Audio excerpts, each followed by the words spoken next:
नमस्कार दोस्तों, मैं विकास त्रिवेदी आपके अपने यूट्यूब चैनल विकास स्टडी सर्कल पर आप सभी का स्वागत करता हूं।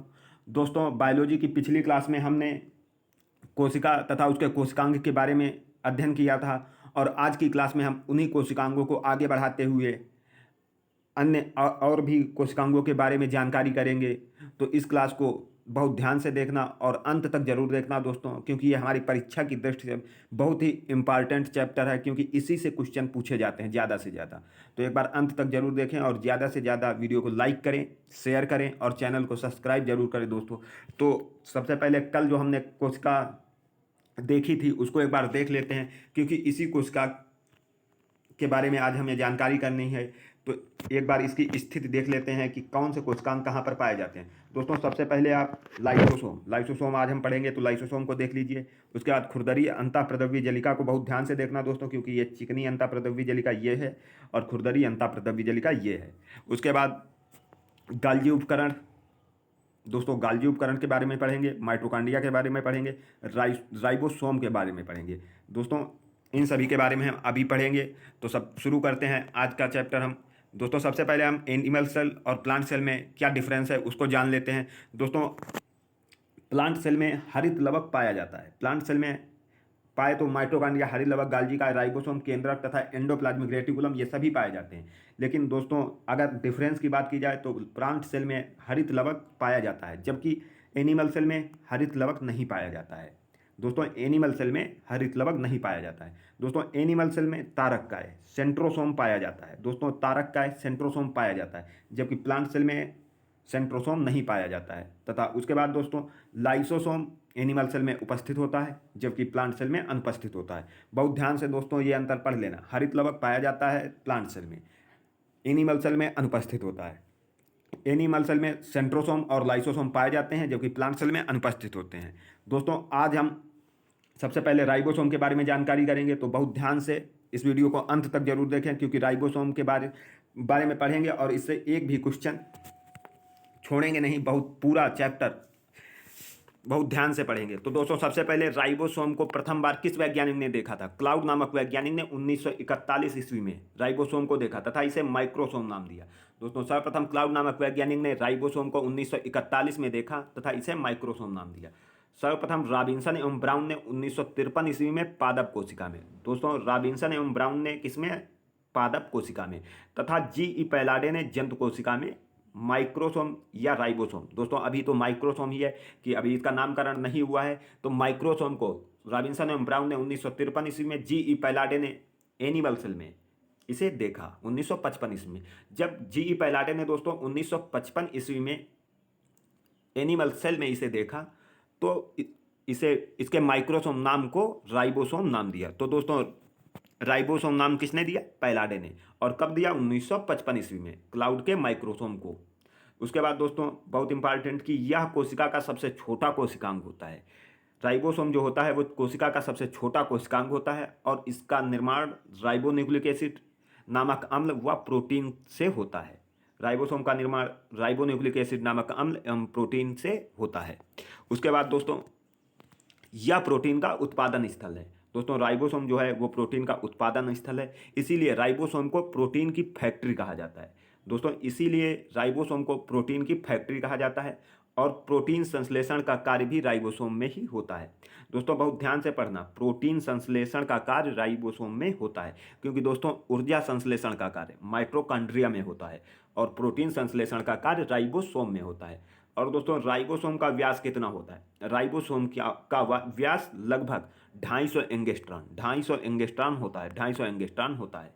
और राइबोसोम प्रोटीन संश्लेषण का केंद्र होता है। राइबोसोम प्रोटीन संश्लेषण का केंद्र होता है। राइबोसोम को प्रोटीन की फैक्ट्री, दोस्तों बहुत परीक्षाओं में पूछा गया है कि प्रोटीन की फैक्ट्री किसे कहा जाता है, तो राइबोसोम इसका आंसर होगा। उसके बाद आगे देखते हैं दोस्तों, राइबोसोम दोस्तों राइबोसोम कोशाद्रव्य तथा इंडोप्लाज्मिक रेटिकुलम। दोस्तों, राइबोसोम जो है वो कोशाद्रव्य यानी साइटोप्लाज्म तथा इंडोप्लाज्मिक रेटिकुलम पर पाए जाते हैं। दोस्तों, ये राइबोसोम है कोशाद्रव्य, साइटोप्लाज्म के बारे में हमने आपको बताया था पिछली क्लास में, जब प्रोटोप्लाज्म हमने पढ़ा था। प्रोटोप्लाज्म जब हमने पढ़ा था तो साइटोप्लाज्म के बारे में जानकारी की थी, क्योंकि साइटोप्लाज्म और न्यूक्लियोप्लाज्म, साइटोप्लाज्म और न्यूक्लियोप्लाज्म मिलकर ही प्रोटोप्लाज्म का निर्माण करते हैं। और दोस्तों प्रोटोप्लाज्म को जीवन का भौतिक आधार किसने कहा था? प्रोफेसर हक्सले ने। उसके बाद दोस्तों अपना राइबोसोम देखते हैं हम कि कोशाद्रव्य तथा अंतःप्रद्रव्य जलिका पर राइबोसोम पाए जाते हैं। उसके बाद आगे राइबोसोम कणिका में अंतःप्रद्रव्य जलिका पर पाए जाते हैं। अभी हमने आपको दिखाया था कि राइबोसोम अंतःप्रद्रव्य जलिका, आप देख लीजिए बहुत ध्यान से कि ये कणिका में अंतःप्रद्रव्य जलिका ऐसे होती है और एक चिकनी अंतःप्रद्रव्य जलिका होती है। तो ये कणिका में अंतःप्रद्रव्य जलिका पर राइबोसोम पाए जाते हैं। और दोस्तों उसके बाद प्रोकैरियोटिक कोशिका में 70 इस प्रकार के, बहुत ध्यान से, बहुत परीक्षाओं में पूछा गया है कितने प्रकार के पाए जाते हैं? 70 इस। और उसके बाद यूकैरियोटिक कोशिकाओं में 80 इस प्रकार के राइबोसोम पाए जाते हैं। तो दोस्तों उम्मीद करता हूँ कि आपको राइबोसोम बहुत अच्छी तरीके से समझ में आ गया होगा। उसके बाद हम कोशिका के अगले कोशिकांग पर चलते हैं, माइटोकॉन्ड्रिया। बहुत ही इंपॉर्टेंट है दोस्तों माइटोकॉन्ड्रिया भी, जितना राइबोसोम उतना ही माइटोकॉन्ड्रिया। तो एक बार माइटोकॉन्ड्रिया के बारे में जानकारी करते हैं। दोस्तों माइटोकॉन्ड्रिया, आर अल्टमान नामक वैज्ञानिक ने 1886 ईस्वी में माइटोकॉन्ड्रिया की खोज की। दोस्तों अल्टमान नामक वैज्ञानिक ने 1886 ईस्वी में माइटोकॉन्ड्रिया की खोज की और इसे बायोप्लास्ट नाम दिया। दोस्तों कहीं कहीं किताबों में माइटोकॉन्ड्रिया की खोज कोलिकर भी लिखा हुआ है, तो आप उसे भी पढ़ लीजिए। वैसे तो अल्टमान, ज़्यादा से ज़्यादा किताबों में अल्टमान को दिया गया है, लेकिन कोलिकर भी बहुत सी किताबों में दिया हुआ है। और अगर कहा जाए, अल्टमान ने माइटोकॉन्ड्रिया की खोज की और इसे बायोप्लास्ट नाम दिया। उसके बाद सी वेंडा, दोस्तों सी वेंडा नामक वैज्ञानिक ने 1897 में अल्टमान के बायोप्लास्ट का अध्ययन किया और इसे माइटोकॉन्ड्रिया नाम दिया। उसके बाद दोस्तों सी वेंडा नामक वैज्ञानिक ने अल्टमान के बायोप्लास्ट को, जैसे दोस्तों क्लाउड के माइक्रोसोम को पैलाडे ने 1955 ईस्वी में राइबोसोम नाम दिया था, उसी तरीके से अल्टमान के बायोप्लास्ट को सी वेंडा ने माइटोकॉन्ड्रिया नाम दिया। उसके बाद यह कोशिका का श्वसन स्थल है। दोस्तों यह कोशिका का श्वसन स्थल होता है माइटोकॉन्ड्रिया कोशिका का श्वसन स्थल होता है। माइटोकॉन्ड्रिया में ऊर्जायुक्त कार्बनिक पदार्थ, दोस्तों बहुत ध्यान से ये लाइन पढ़ना, माइटोकॉन्ड्रिया में ऊर्जायुक्त कार्बनिक पदार्थ जैसे ग्लूकोज का ऑक्सीकरण होता है। दोस्तों ये वर्ड बहुत ध्यान से देखना कि क्या होता है, ऑक्सीकरण होता है तथा परिणाम स्वरूप ऊर्जा मुक्त होती है। माइटोकॉन्ड्रिया में ऊर्जायुक्त कार्बनिक पदार्थ जैसे ग्लूकोज का ऑक्सीकरण होता है तथा परिणाम स्वरूप ऊर्जा मुक्त होती है, जो माइटोकॉन्ड्रिया में एटीपी के रूप में संचित हो जाती है। दोस्तों जब कार्बनिक पदार्थों का ऑक्सीकरण होता है, उसके परिणाम स्वरूप ऊर्जा मुक्त होती है उससे, और वो माइटोकॉन्ड्रिया में एटीपी के रूप में एकत्र या संचित हो जाती है या स्टोर हो जाती है। तो दोस्तों एटीपी का पूर्ण नाम है एडेनोसिन ट्राईफॉस्फेट। और दोस्तों जब ऊर्जा संचित होती है, इसीलिए इसे पावर हाउस ऑफ सेल यानी कोशिका का शक्ति ग्रह भी कहा जाता है या शक्ति केंद्र भी कहा जाता है। माइटोकॉन्ड्रिया को पावर हाउस ऑफ सेल कहा जाता है। उसके बाद आगे देखते हैं दोस्तों माइटोकॉन्ड्रिया के बारे में। माइटोकॉन्ड्रिया को कोशिका का इंजन भी कहा जाता है। दोस्तों माइटोकॉन्ड्रिया को पावर हाउस ऑफ सेल तो कहा जाता है, उसके साथ ही कोशिका का इंजन भी कहा जाता है। उसके बाद आगे देखते हैं, माइटोकॉन्ड्रिया में इलेक्ट्रॉन परिवहन तंत्र पाया जाता है। माइटोकॉन्ड्रिया में दोस्तों इलेक्ट्रॉन परिवहन तंत्र पाया जाता है।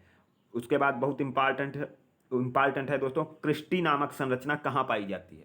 बहुत ध्यान से देखना, क्रिस्टी नामक संरचना माइटोकॉन्ड्रिया में पाई जाती है। दोस्तों माइटोकॉन्ड्रिया के ऊपर ये जो पाई जाती है ये क्रिस्टी होती हैं और ये संरचना माइटोकॉन्ड्रिया में पाई जाती है। उसके बाद दोस्तों जीवाणुओं में माइटोकॉन्ड्रिया व केंद्रक कला अनुपस्थित होती है। जीवाणुओं में दोस्तों बैक्टीरिया जो होते हैं उनमें माइटोकॉन्ड्रिया तथा सेल वॉल अनुपस्थित होती है। उसके बाद आगे देखते हैं दोस्तों, ऊर्जा का संश्लेषण का कार्य माइटोकॉन्ड्रिया करता है। दोस्तों ऊर्जा संश्लेषण का कार्य माइटोकॉन्ड्रिया करता है। अभी हमने आपको बताया था राइबोसोम का क्या कार्य होता है। दोस्तों प्रोटीन का संश्लेषण राइबोसोम करता है और ऊर्जा का संश्लेषण माइटोकॉन्ड्रिया करता है। उसके बाद माइटोकॉन्ड्रिया व क्लोरोप्लास्ट, दोस्तों हरित लवक, माइटोकॉन्ड्रिया व क्लोरोप्लास्ट में स्वजनन की क्षमता होती है। दोस्तों ये कोशिकांग दो हैं, इनमें स्वजनन की क्षमता होती है। और ये दोस्तों बहुत ध्यान से देखना, ये इसकी अंतिम लाइन है माइटोकॉन्ड्रिया की, क्रेब्स साइकिल माइटोकॉन्ड्रिया में चलती है। बहुत क्वेश्चन पूछा जाता है कि क्रेब्स साइकिल कहाँ पाई जाती है या कहाँ चलती है, तो माइटोकॉन्ड्रिया में चलती है। उसके बाद आगे देखते हैं दोस्तों, अगला कोशिकांग हमारा है गाल्जी काय। तो दोस्तों गाल्जी काय की खोज सर्वप्रथम कैमिलियो गाल्जी नामक वैज्ञानिक ने की थी। और यह सूक्ष्म नलिकाओं के समूहों का बना एक थैलीनुमा इसकी संरचना होती है। दोस्तों, सूक्ष्म नलिकाओं के समूहों का थैलीनुमा संरचना होती है और इसकी खोज कैमिलियो गाल्जी नामक वैज्ञानिक ने की थी। गाल्जी काय कोशिका भित्ति एवं लाइसोसोम का निर्माण करते हैं। दोस्तों, बहुत ध्यान से देखना, गाल्जी काय जो होते हैं वो कोशिका भित्ति तथा लाइसोसोम का निर्माण करते हैं। दोस्तों, कोशिका भित्ति, सेल वॉल और लाइसोसोम, गाल्जी काय जो गाल्जी बॉडी होती है वो सेल वॉल तथा लाइसोसोम का निर्माण करते हैं। गाल्जी काय को हम कोशिका के अणुओं का यातायात प्रबंधक, दोस्तों गाल्जी काय कोशिका के अणुओं का यातायात प्रबंधक, ये चीज़ ध्यान रखना दोस्तों, क्योंकि क्वेश्चन आता है कि कोशिका का ट्रैफिक पुलिस ऑफ सेल किसे कहा जाता है, ट्रैफिक पुलिस ऑफ सेल, तो इसका आंसर गाल्जी काय होगा, यातायात प्रबंधक। दोस्तों, यह राइबोसोम में निर्मित प्रोटीन से मिलकर ग्लाइकोप्रोटीन का निर्माण करते हैं। दोस्तों, राइबोसोम आप जानते हैं कि राइबो न्यूक्लिक एसिड नामक अम्ल एवं प्रोटीन का बना होता है और उसी राइबोसोम में निर्मित प्रोटीन से ग्लाइकोप्रोटीन का निर्माण कौन करता है, गाल्जी काय। और गाल्जी काय की खोज कैमिलियो गाल्जी नामक वैज्ञानिक ने की थी। अब दोस्तों, इसके कार्य देख लेते हैं कि गाल्जी काय के मुख्य कार्य क्या होते हैं। दोस्तों, गाल्जी काय का मुख्य कार्य, इसका मुख्य कार्य होता है आवश्यक पदार्थों जैसे हार्मोन और एंजाइम का श्रावण करना। गाल्जी काय का कार्य होता है हार्मोन एवं एंजाइम का श्रावण करना तथा भोज्य पदार्थों की पैकेजिंग करना, भोज्य पदार्थों की पैकेजिंग करना और अनावश्यक पदार्थों का उत्सर्जन कर देना। दोस्तों, इसका प्रमुख कार्य होता है हार्मोन एवं एंजाइम का श्रावण करना, भोज्य पदार्थों की पैकेजिंग करना और अनावश्यक पदार्थों का उत्सर्जन करना। गाल्जी काय को दोस्तों डिक्टियोसोम के नाम से भी जाना जाता है। गाल्जी काय को किस नाम से जाना जाता है, डिक्टियोसोम, गाल्जी बॉडी, ये सभी एक ही नाम है दोस्तों। उसके बाद आगे देखते हैं दोस्तों गाल्जी काय के बारे में। शुक्र जनन क्रिया में शुक्राणुओं के एक्रोसोम गाल्जी काय द्वारा ही निर्मित किए जाते हैं। दोस्तों, शुक्र जनन क्रिया में शुक्राणुओं के एक्रोसोम गाल्जी काय के द्वारा ही निर्मित किए जाते हैं। तो दोस्तों, इस वीडियो को अंत तक जरूर देखें और बहुत ही इंपॉर्टेंट क्वेश्चन है आपके आगामी एग्जाम की दृष्टि से, या दोस्तों जैसे रेलवे ग्रुप डी का एग्जाम चल रहा है उसी की दृष्टि से राइबोसोम, माइटोकॉन्ड्रिया तथा गाल्जी काय इन और लाइसोसोम, इन सभी से क्वेश्चन पूछे जा रहे हैं।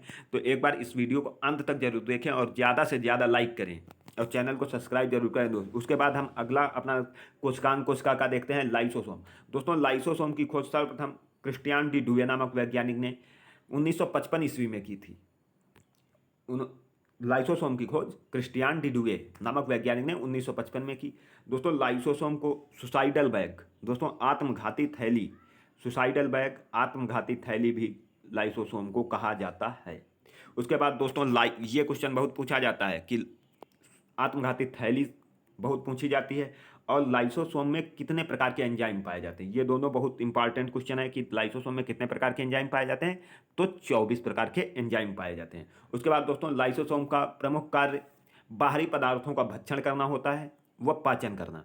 दोस्तों, बाहरी पदार्थों का भक्षण करना व पाचन करना। और दोस्तों, एक चीज़ बहुत ध्यान से देखना कि लाइसोसोम एक ऐसा कोशिकांग है, यह इकहरी झिल्ली का होता है। दोस्तों, लाइसोसोम इकहरी झिल्ली का कोशिकांग है। उसके बाद अगला कोशिकांग देखते हैं दोस्तों, अंतःप्रद्रव्य जलिका, यानी दोस्तों एंडोप्लाज्मिक रेटिकुलम। एंडोप्लाज्मिक रेटिकुलम की खोज सर्वप्रथम दोस्तों पोर्टर नामक वैज्ञानिक ने 1945 ईस्वी में की थी।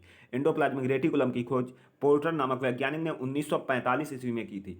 यह कोशिका कला से लेकर केंद्रक कला तक फैला होता है। अभी हमने आपको जो संरचना दिखाई थी कोशिका की, उसमें आपने देखा था कि एंडोप्लाज्मिक रेटिकुलम, जो खुरदरी एंडोप्लाज्मिक रेटिकुलम है वो कहाँ पर पाई जाती है और चिकनी एंडोप्लाज्मिक रेटिकुलम कहाँ पर पाई जाती है। तो दोस्तों इसी तरीके कोशिका कला से लेकर कोशिका केंद्रक कला, कोशिका कला से केंद्रक कला दोस्तों, यानी सेल वॉल से लेकर न्यूक्लियस मेम्ब्रेन तक पाया जाता है। और एंडोप्लाज्मिक रेटिकुलम अंतर कोशिकीय परिवहन तंत्र का निर्माण करता है। दोस्तों, एंडोप्लाज्मिक रेटिकुलम अंतः परिवहन तंत्र का निर्माण करता है। और दोस्तों राइबोसोम कणिका में अंतःप्रद्रव्य जलिका पर पाए जाते हैं। हमने पीछे अभी आपको पढ़ा चुके हैं ये कि राइबोसोम कहाँ पाए जाते हैं, जब हमने राइबोसोम को पढ़ा था। और अभी अंतःप्रद्रव्य जलिका पढ़ रहे हैं, तो एक बार फिर से इसको देख लेते हैं कि राइबोसोम कणिका में अंतःप्रद्रव्य जलिका पर पाए जाते हैं दोस्तों। उसके बाद एंडोप्लाज्मिक रेटिकुलम का मुख्य कार्य क्या होता है। दोस्तों, मुख्य कार्य एंडोप्लाज्मिक रेटिकुलम का होता है कि उन सभी वसाओं व प्रोटीनों का संचरण करना जो कि विभिन्न झिल्लियों जैसे कोशिका झिल्ली, केंद्रक झिल्ली आदि का निर्माण करते हैं। दोस्तों, वे इसके मुख्य कार्य होते हैं सभी वसाओं व प्रोटीनों का संचरण करना जो कि विभिन्न झिल्लियों जैसे सेल वॉल और सेल मेम्ब्रेन आदि का निर्माण करते हैं, उन सभी का संचरण करना होता है। तो दोस्तों उम्मीद करता हूँ आपको आज की क्लास अच्छी लगेगी, और एक बार इसको अंत तक जरूर देखें और ज़्यादा से ज़्यादा शेयर करें, और अगर ये क्लास आपको अच्छी लगे तो लाइक ज़रूर करें दोस्तों, और चैनल को सब्सक्राइब जरूर करें दोस्तों। अब कल की क्लास में हम प्लास्टिड यानी लवक के बारे में जानकारी करेंगे। उसके बाद रिक्तिकाएँ भी पढ़ेंगे, कोशिका के सभी कोशिकांगों को बहुत अच्छे से और बहुत अंदर से पढ़ेंगे। तो दोस्तों मिलते हैं कल हरित लवक और प्लास्टिड रिक्तिकाएँ इन सभी कोशिकांगों को लेकर। ये भी चैप्टर हमारी परीक्षा की दृष्टि से बहुत ही इंपॉर्टेंट है दोस्तों। आज की क्लास बहुत ही इंपॉर्टेंट है, एक बार पूरा जरूर देखें। तो मिलते हैं कल की क्लास में। धन्यवाद दोस्तों।